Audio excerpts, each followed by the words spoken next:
We thought that to try and make a particular difference, we should try and come at it from left field. So this is what today is about. It's about trying to get a step change in how we think about tackling deprivation. Not just working with the big chunky organisations, but working with everybody who deals with and works with deprivation on the ground. The Core Cities Group has been responsible largely for the turnaround in thinking about cities as positive solutions to the economy, to climate change and to inclusion. We're talking here very much about the three-legged stool of regeneration, which includes the built and natural environment and how we deal with that, economic development and social development. I think it's important to point out that they all take place within a fourth dimension of culture.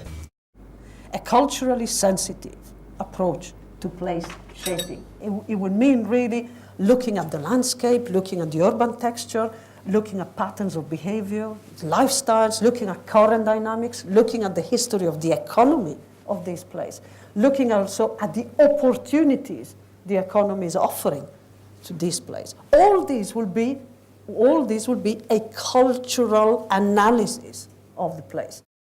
Our starting point at Fable Vision is looking at the resources of an area or a community of interest, not the problems.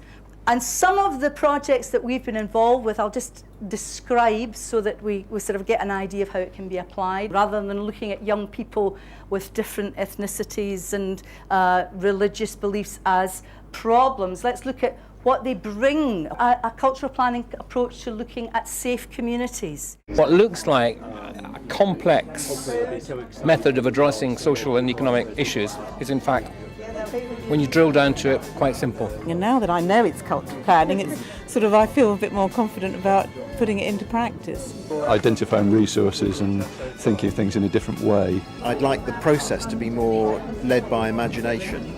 It's making use of the resources that are already there. Getting as many opinions as you can, you're much more likely to have a successful outcome. It's good to get everyone talking.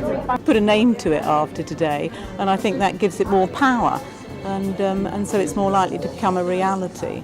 But I think it is going on already in lots of sort of small ways, and it's a question of bringing it together and, as I say, giving it the label to give it some legitimacy, really. Yeah.